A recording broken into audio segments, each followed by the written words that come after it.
Hi, everybody. We're going to get started. So I'm very excited today to introduce Tegan Wilson. Tegan Wilson did her PhD at Cornell with Bobby Kleinberg. I know Tegan from various conferences, I guess, and just visiting Cornell. She's currently a distinguished postdoc at Northeastern, hosted by Rajmohan Rajaraman. I think Tegan is unique in that she does sort of like not just work at the intersection of theory and practice, but like publishes her work at like both top theory conferences and top systems conferences. And I think she's going to talk to us about some of that work today. I guess the talk is a little bit different than what was originally advertised because there are many systems people I can also explain it in the audience. Tegan will explain it better than I can. So I'll let Tegan. So thank you so much, Ellis, for hosting me and for introducing me very kindly. If you read the title of the advertised talk and the abstract of the advertised talk, it's a little bit of a lie because I didn't know until this morning that half of the audience would be people from Systems Lunch. So instead, we're doing a little bit of a pivot. We're doing a bit of a more general talk on what are Oblivious reconfigurable networks and what's the theory behind it so that we don't go too deep into like really abstract theory concepts that are not useful for half the audience. And overall, this talk is based on joint work with my lovely collaborators, Daniel Amir, Nitika Saran, Racha Agarwal, Robert Kleinberg, Vishal Srivastav, and Hakeem Witherspoon. So let's get started on this. Okay, great, this does still work. So again, my name is Tegan. One fun fact about me that I'm going to start this talk with is I grew up in Alexandria, Virginia, which is near Washington, D.C. It's over in this area here. And, my parents and sister still live in this area. I return often. I hear things about this area a lot. And so one of the data center related facts about this area is that this area just north of Washington Dulles Airport is very important for data centers. This is something known as Data Center Alley, where at least a year ago, this was a map of all of the current data centers just in this little square here. Now, this area, apparently around 70% of global internet traffic flows through here every day. This has to do with a lot of really big optical cables going through this area near Washington, D.C., and some very nice public policy decisions that this area has made to encourage data centers. But something I found when I was looking at this place very interesting, apart from that, is this particular graph that shows that this is from Dominion Energy Virginia, which is the main electricity provider in Virginia. They provide electricity to approximately 3/4 of the state. And according to them, in 2022, so 2 years ago, data centers were already contributing 20% of their total electric revenue. And around half of all of their commercial electricity sales were going specifically to data centers, almost all of them in this particular area in Northern Virginia. And according to them, data center capacity in this area is expected to double in size by 2028, resulting in even more electricity consumption needed, even more power lines to support this growth, more data centers being built. And this isn't just a Virginia or a Dominion Energy problem. This is really a problem that's happening globally. So to me, there's this very pressing issue here. Data centers are extremely large. They consume lots of energy. They're continuing to scale somewhat exponentially. And there are lots of places where we, as computer scientists, should be trying to improve this, manage it, make it better for the people who are living in this area. So there are lots of pieces of the data center we could target to try and make this improvement. I will be focusing on the network of the data center because I like working with graphs. I'm noticing my animations on this next slide are a little messed up, but we will get through it. So data centers, why are the servers not showing up? They're made of servers, and they imagine there's servers here. I'm sorry. So there's servers here, as you can see. A goal of a data center is these servers need to send messages between each other. And so what you need some underlying set of connections, and you need some routing protocol that tells you how to route messages along these connections. You can think of this as like a network topology and a routing protocol. And together that would constitute like a network design for this network. So overall, if you think of routing problems in this space, you can think of this as like routing on optimized topologies, because you get to decide the topology of what the data center looks like within the data center, and you get to decide how to route on that. And in this kind of space, there has been some very exciting new hardware developments from the networking community, specifically these technologies called nanosecond time optical circuit switches. Specifically, optical circuit switches, you can kind of only partially ignore nanosecond time here. What you need to know for now on this slide is that these are much more energy efficient than current technologies, packet switches, that are being implemented in data centers, due to the fact that they are optical. And they are potentially a lot more scalable in terms of the hardware cost and the bandwidth scaling that they can take advantage of. And they're potentially a lot faster when we go back to that nanosecond time piece here. And so unsurprisingly, a lot of people, a lot of companies are very interested in trying to implement these particular switches. We've seen this at like Microsoft with Project Sirius, and these two papers at Google, showing that they're all trying to use these optical circuit switches. And there's really something special about what these optical circuit switches are doing. That is why I have been looking at them from a theoretical lens. See, these circuit switches are inherently reconfigurable, and so they are implementing a reconfigurable network topology. And I will get exactly to what does that mean here. Intuitively,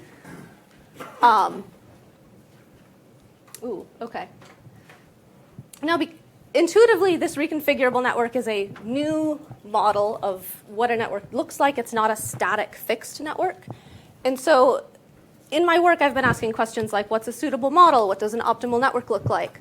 What are the theoretical limitations and capabilities of these reconfigurable networks? This is the focus of my work. So let's get into what a reconfigurable network looks like, what circuit switches do. And to explain that, I'm going to give an analogy, which is old telephone networks. I know most of us are way too young to remember telephones operating like this. But it used to be that if you wanted to call a friend, you had to call up a telephone operator and tell that telephone operator, I'm trying to connect to this place or this person. And then they would physically connect a circuit from you to the phone line of your friend, and you would use that circuit to talk to them. And so circuit switches are using exactly this idea, where if you have some servers here, A, B, C, and D, and this is like the input side of your switch, and then the output side of your switch, circuit switches allow you to change this circuit that's directly connecting input to output ports, where you could decide it looks like this way at, say, time 1, and then you could change that to look this way at time 2, and this way at time 3, and et cetera. So the question here is, how do we best make use of this technology? How do we design a network? And what are the things that we care about when trying to design this network? Okay. Now I'm actually going to give you a formal definition of reconfigurable networks for all of the theory people in the crowd. This is still definition by picture, but more formal. So suppose we now have our servers, but they're like nodes here. Then the same thing that I just showed you, where I was connecting from input to output ports, would look like you're connecting in this kind of cycle at time 1, and then you're changing this set of edges to look like this at time 2, flipping them this way at time 3, this way at time 4. And in a reconfigurable network, you can even decide to, say, periodically rotate through these connections. So overall, you would have like a period in this example of 4 time steps. And at each time step, you would see each of these edges, at each period rather, you would see each of these edges show up exactly once. This overall gives you something called a connection schedule, a schedule of what connections are going to show up at each point in time in your network. And an oblivious reconfigurable network is one that's obliviously going to pre-commit to a connection schedule. So we need to decide on what the connection schedule looks like before we ever know anything about the traffic demands that we're going to try and route on these connections. And you can think of this also as the connection schedule induces a network topology. So you need to decide what the network topology looks like before we see what traffic we're going to need to route on it. Now, one thing I do want to point out before I move from this slide is that in this example, I assumed our nodes had in and out degree 1 at every time step. This is an assumption I'm going to be continuing making through the rest of this talk, but note that our results do extend to any constant in and out degree d. So, are there any questions so far before we continue on? I guess you'll get to this, but are there restrictions on what those topologies can be? Surprisingly, no. At least not in most of the technologies we've looked at, and so that's the theoretical assumptions we made, that really any edges can exist at any point in time as long as you're fulfilling this very small in and out degree constraint. And you can even have one time step look very different from another time step. There's not a constraint on how much they're allowed to change either. It's a good question. I guess there's some physical, I would think that there would be some physical limitations just in terms of how many paths you could allow for, I would expect, but maybe not at the scale. Yeah. Yeah, we'll get into routing paths in the next couple slides. If that helps, maybe. We'll see. Okay. Okay, so given this understanding for what this graph looks like, we're trying to make a graph that's going to change over time, and we need to figure out how we're going to route on this graph that is changing over time. Understanding how to route on an ever-changing graph is kind of complicated.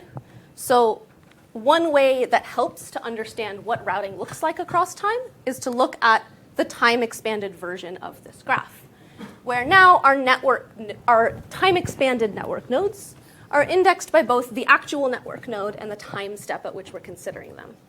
So in this time-expanded version, we'll have these physical edges, which represent what edge is appearing in the network at that point in time. And you'll notice a physical edge necessarily makes you go from one time step to another. You can't follow two of these in the same time step. That is an assumption we're making based on some very small restrictions on propagation delay. And additionally, because network flow is allowed to stick around at nodes for a few time steps before it continues on its way, we'll also have these stay edges, or what we call virtual edges, that represent staying at that node for a single time step. So if, for example, you wanted to route from node A to node C starting at time 1, you could take this path, which first takes the virtual edge from A1 to A2, and then takes the physical edge that appears at time step 2 from node A to node C. And so this path, we would say this has latency 2 because it takes 2 full time steps between when the flow starts and when it finally gets to network node C. Is this helpful? Okay. So, given this, how paths can route across time, I want to now define for you what an oblivious routing protocol looks like in this space, because this is going to be the other piece of oblivious reconfigurable network designs. Now, an oblivious routing protocol at a very high level is a routing protocol where you have to define all of the decisions you might make before you see what traffic looks like.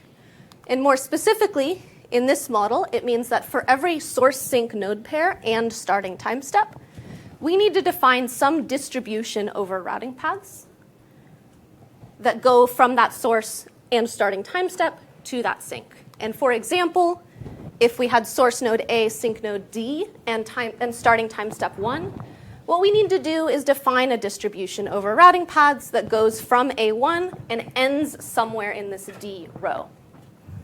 For example, we could decide on these 2 routing paths and say, weight each of them with equal probability 1/2. And so what we would do if we are actually using this routing protocol is if we ever get flow from node A to node D starting at time 1.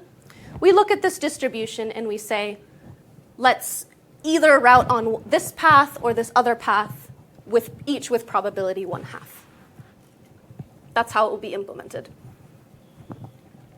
Yes? I have a question about, you said that this is a representation of a reconfigurable network. Uh-huh. I'm curious, what is the alternative and what would that look like in this kind of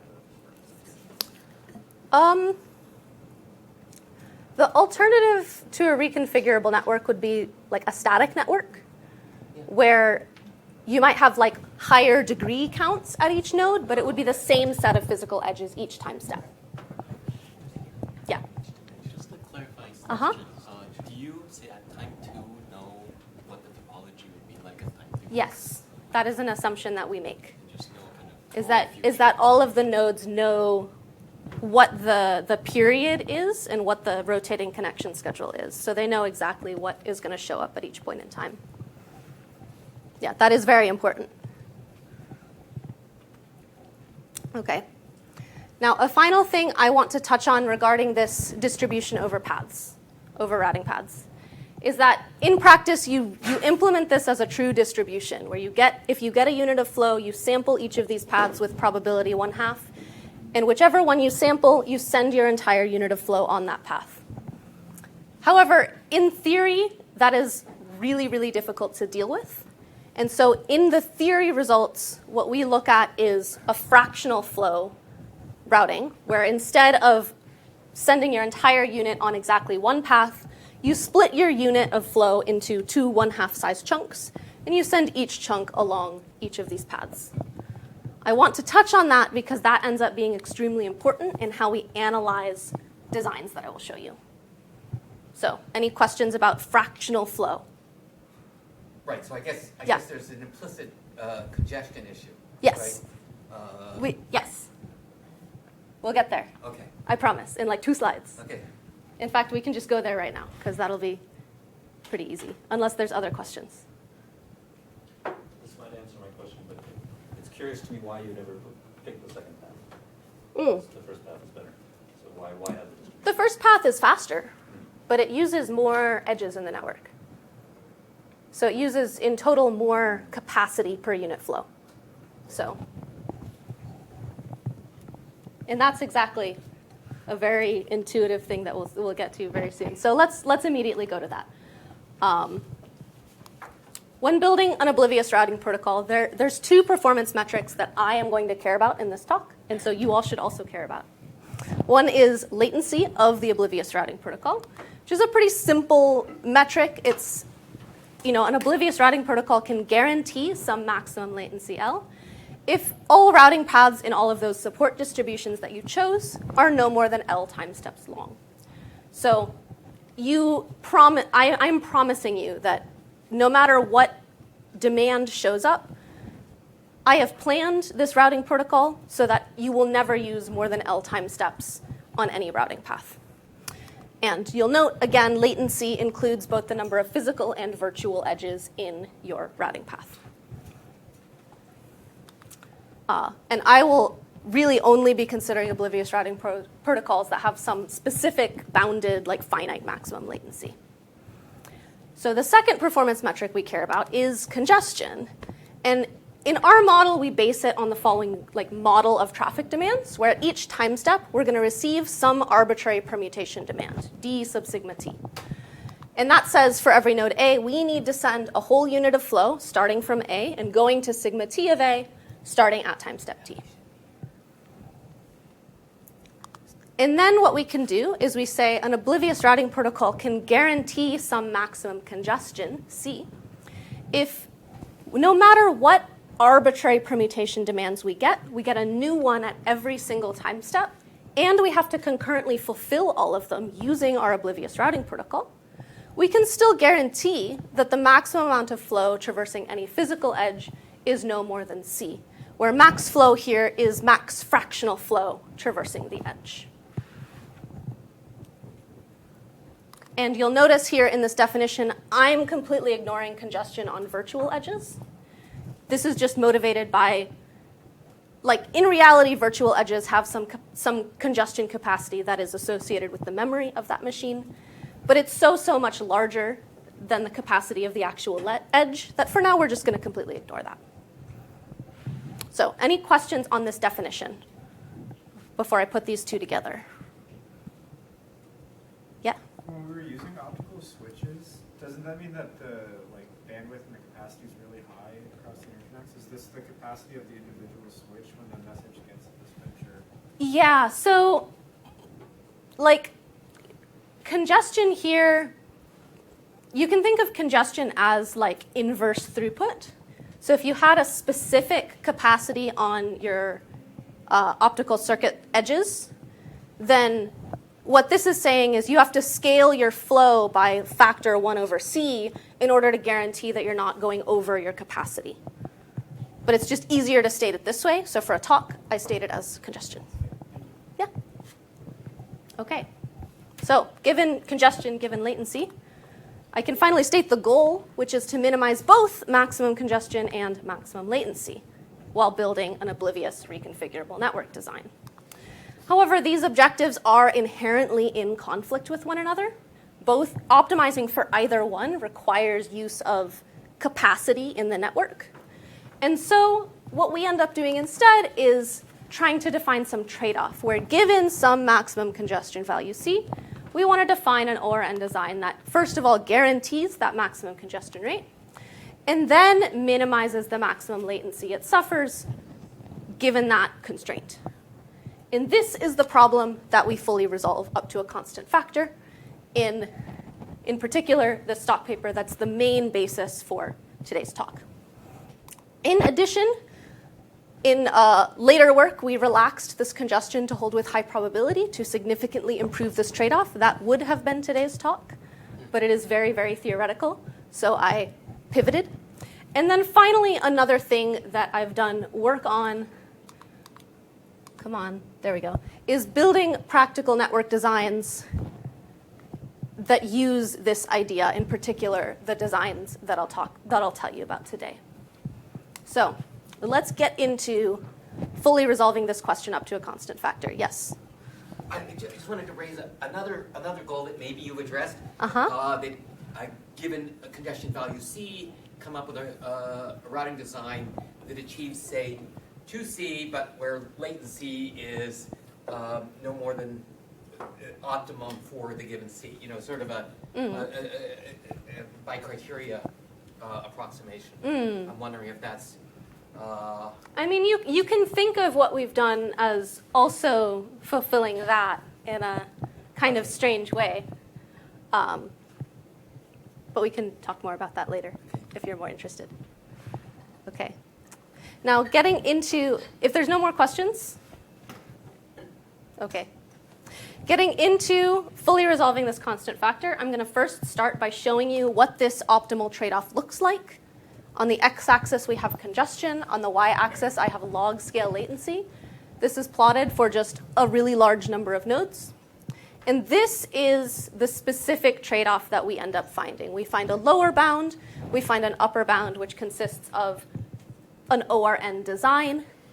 And we show that these two, when you take your number of nodes toward infinity, are always within a constant factor of each other, even if that's kind of hard to tell given how it's plotted for a specific number of nodes.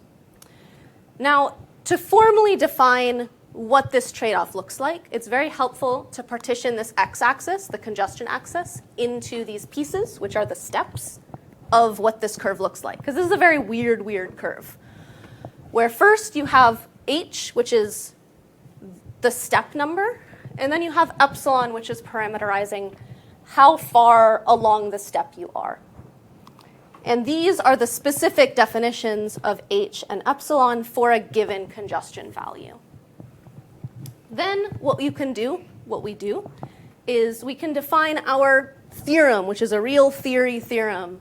If you let c, the congestion value, be a constant, h and epsilon are defined as on the previous slide, then we can define this function L star, which relies on h epsilon and the number of nodes n. And what we first show is that for sufficiently large n, there exists an ORN design on that many nodes that can guarantee congestion C and achieve maximum latency big O of L star. That is our upper bound that was on the previous slide. And furthermore, for every ORN design on N nodes, if it guarantees max congestion C, we need to suffer at least maximum latency big omega of L star. Can't do better. And in this talk, I'm going to start by going over the upper bound, and then I will briefly touch on the lower bound and some of the other results that I mentioned in kind of the big picture slide. So are we ready to go into designs? Yes. Okay. As we go into designs, I'm going to quick introduce a tool that is very, very important in our designs. It's called Valiant Load Balancing, due to Valiant and Brebner.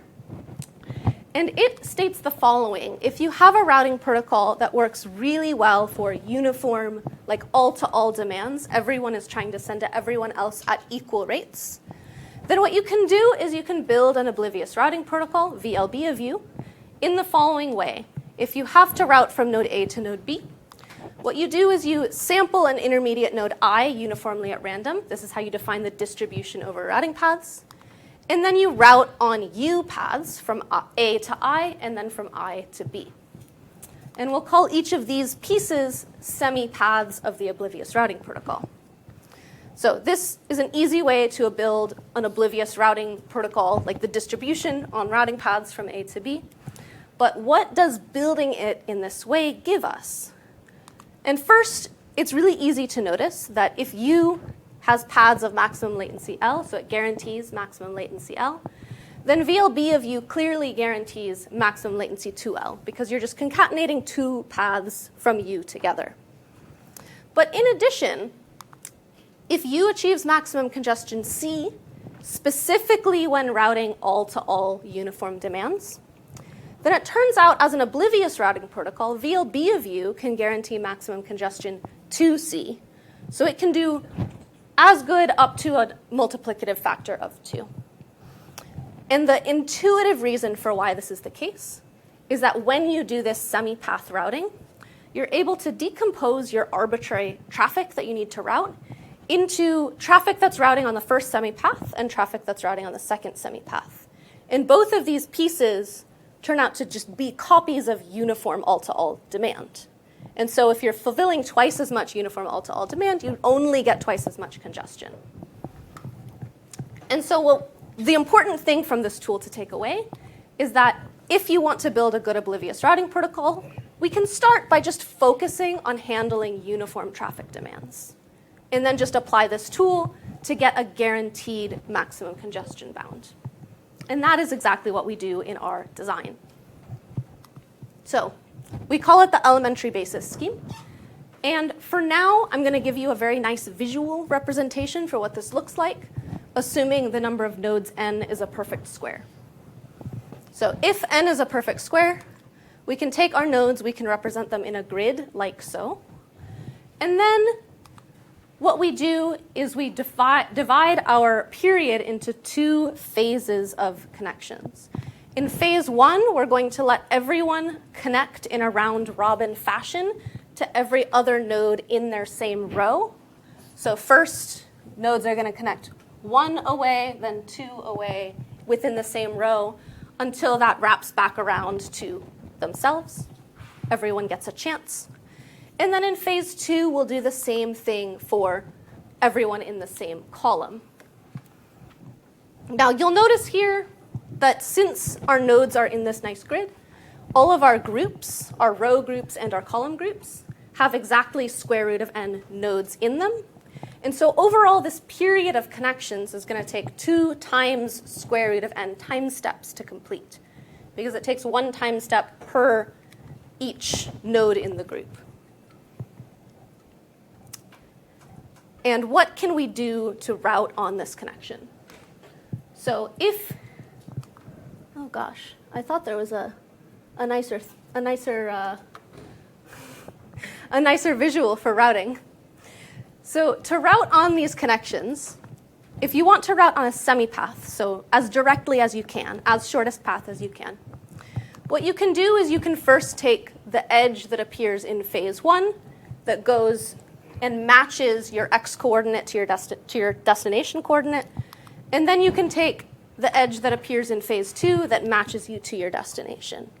And so when you route using valiant load balancing, what you do is you first, as far as the distribution is concerned, look at, well, which intermediate node are we going to be routing for this small chunk of flow through? And then you route on a horizontal phase 1 edge, a vertical phase 2 edge from your source to your intermediate node, and then from your intermediate node to your destination node. Now, are there any questions on how this operated before we get into what guarantees you get when you do it this way? Yes? So for this model, there's the direction change in step 3 in phase 3. So in phase 1 is from 0 to 2, 2 to 1, 1 to 0. Uh-huh. So thus in phase 3 it becomes 0 to 1, 1 to 2, 2 to 0. Or it's still 0 to 2. So like phase 1 is a phase of square root n connections that are all in the same row. And then phase 2 is in the same column. Yes. And then you repeat that. So like the third phase would just be the first phase again. Yes, so no like counterclockwise. Thank you. Yeah. Yes? So the rows here are time steps, right? Or is that, The rows are like groups of nodes. okay, so each of these is like a unique node at a single point in time. There's no like because previously you showed a graph with Oh, different- yeah, this is not a time expanded Okay, graph. got it. This is just the network nodes. There's no time steps associated with these nodes right now. Sorry if that was confusing. Yes? I am, maybe you'll explain more about this, but I'm a little bit confused as to why it's helpful for us to route through 2-1 as opposed to just saying, like, because you could get to any node in phase, phase 1 and then phase 2. You can. That's right. But if you want to guarantee a certain congestion value, then just taking the shortest path, there's existent demands. Most demands, in fact, will give you more than 2C congestion on some edge. And in fact, there are some demands where you can get up to square root n congestion on some of these edges. So if you want to guarantee your congestion rate based on arbitrary demands, this is a really good idea. Is this intermediate node chosen specifically for each path in order to do that? Yeah, the routing protocol is like you take your flow, you split it up into size 1 over n fractional chunks, and each one routes through a different intermediate node. So this is just one example of an intermediate node for like pretty visual sake. Yeah. Okay, thank you. Okay. So, given this idea of a routing protocol, what guarantees in terms of latency and congestion do we get on this? Now, first of all, you'll notice we're using up to 4 total phases of connections, and so the maximum latency of this design is going to be 4 square root of n. But in addition, you're getting 2 physical edges per semi-path, and there's a very nice counting argument that shows that the symmetry of this design means that this semi-path routing, U, that specifically cares about routing uniform demands, it's able to balance flow evenly among edges when it routes specifically uniform demands, so the first semi-path or the second semi-path. Which means that as far as semi-paths are concerned, we're able to get a uniform load balancing of each unit of flow takes 2 hops, 2 capacity units. And so you get, on average and also in max, 2 congestion for the semi-paths. And then when you apply, you have to do 2 semi-paths. You have to turn this into a valiant load balancing version. We end up with a guaranteed maximum congestion of 4 in this specific design. And this design, it really only achieves this very small, like, point set of trade-offs, 4 square root of n and maximum congestion 4. But you can generalize this idea to any other dimension, not just 2 dimensions to a grid. So instead, you can represent nodes by h tuples instead of 2 tuples. And you can make phases, h of them, 1 for each coordinate. And so phases will now take n to the power 1 over h times steps to complete. And semi-path routing needs to take 1 physical hop per phase over that set of h phases.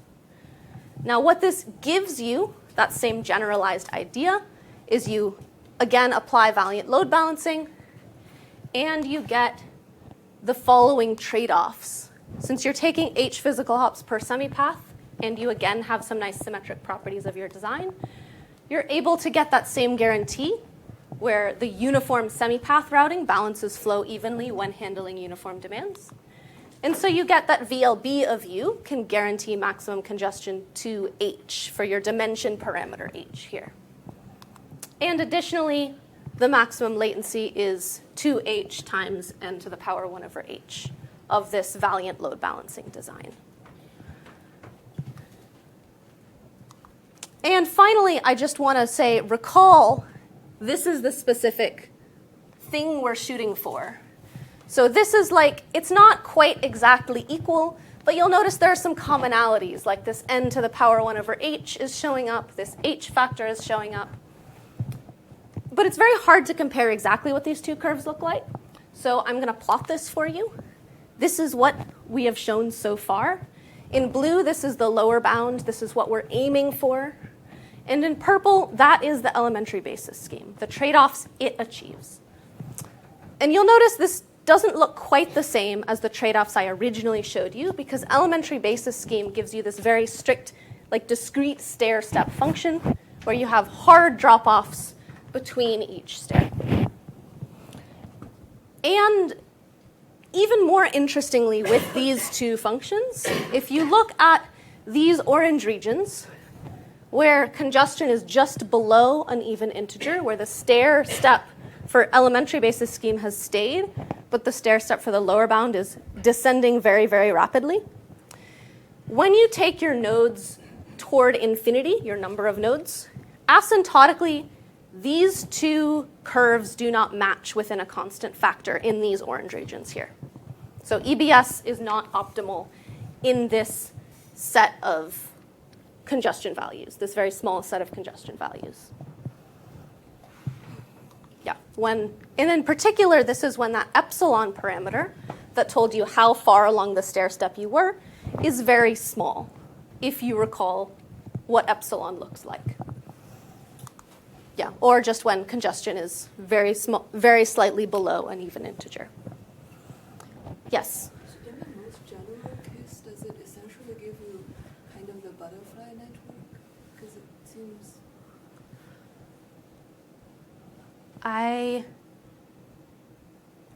What do you mean by the most general case? Like when this congestion becomes log n, or the dimension becomes log n. When the dimension becomes log n, like the induced topology over your entire period looks like a hypercube.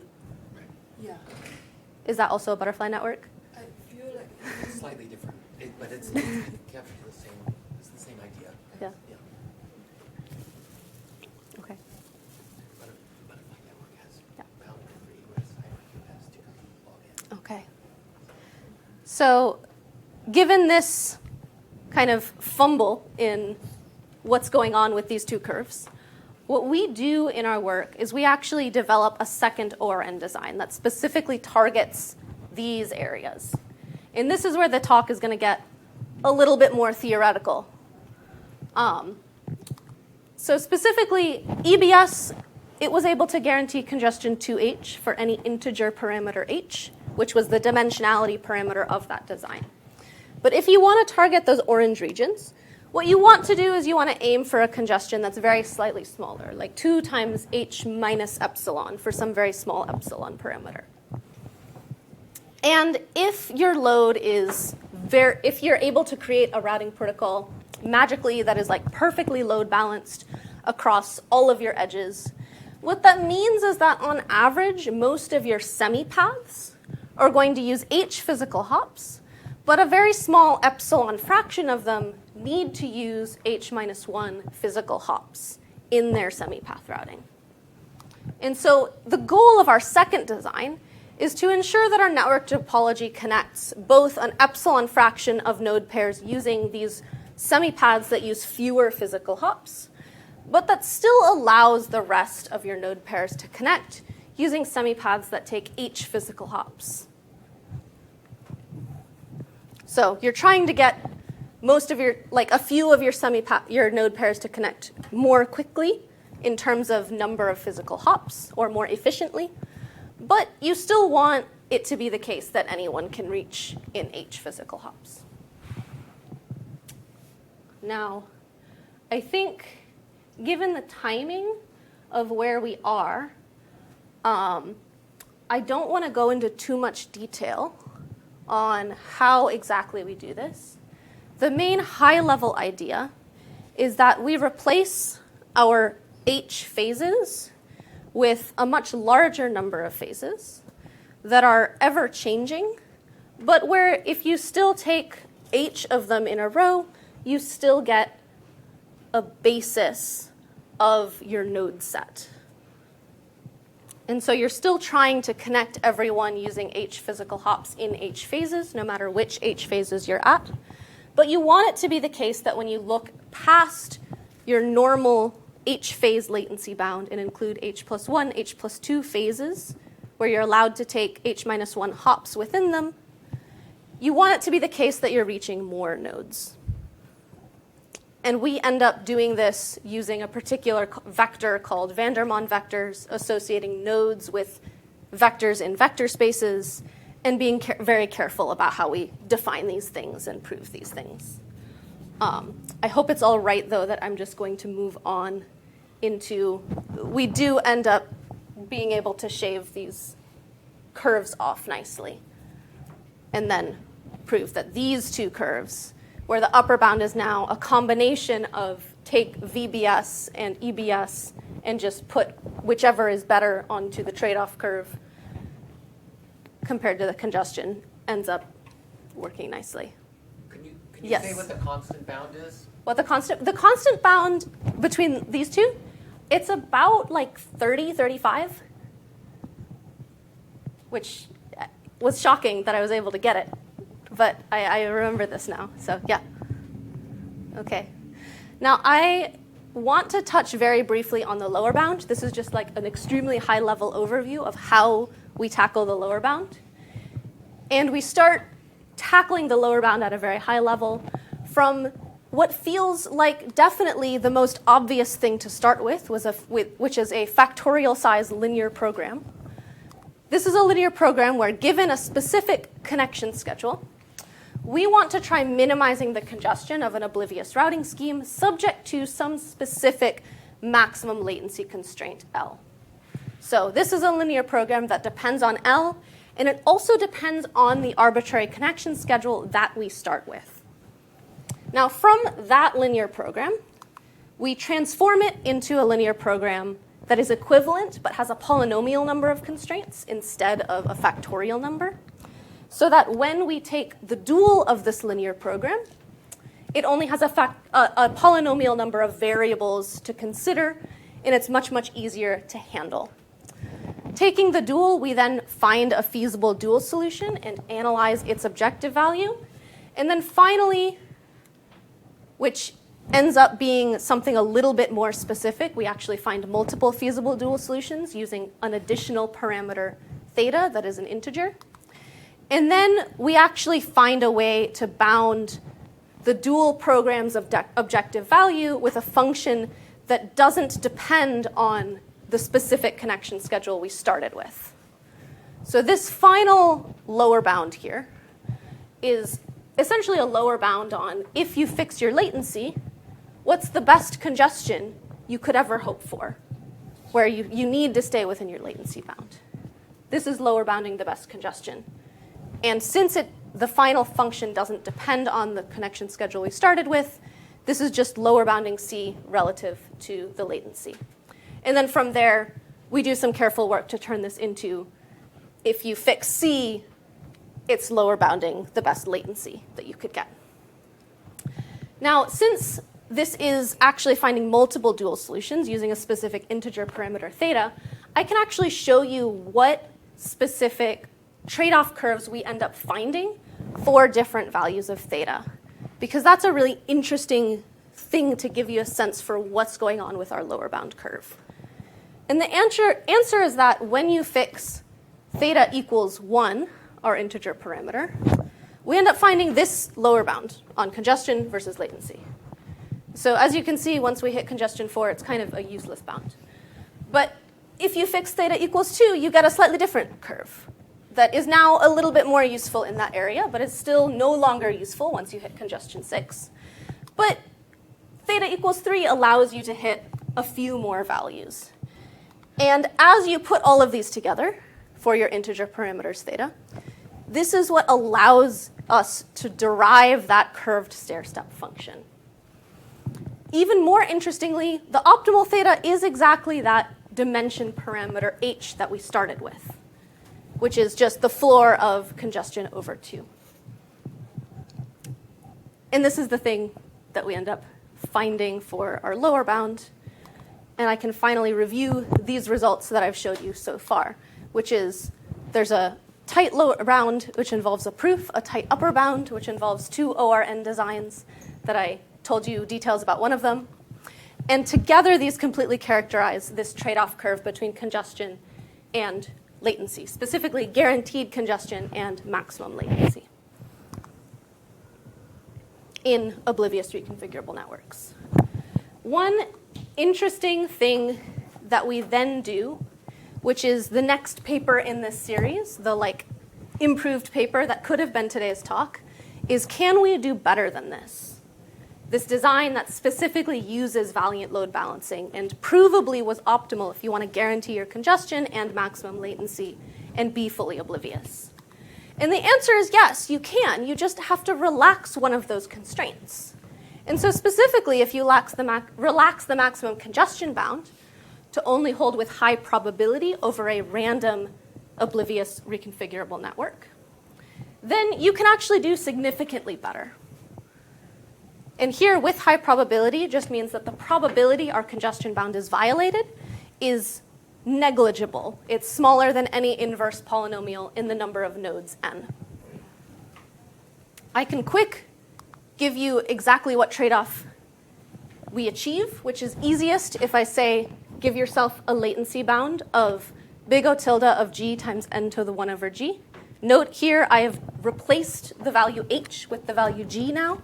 This is just because h had a very specific relationship with congestion. And I want to be very clear here that g does not have that same relationship. G is just a parameter here on this latency bound.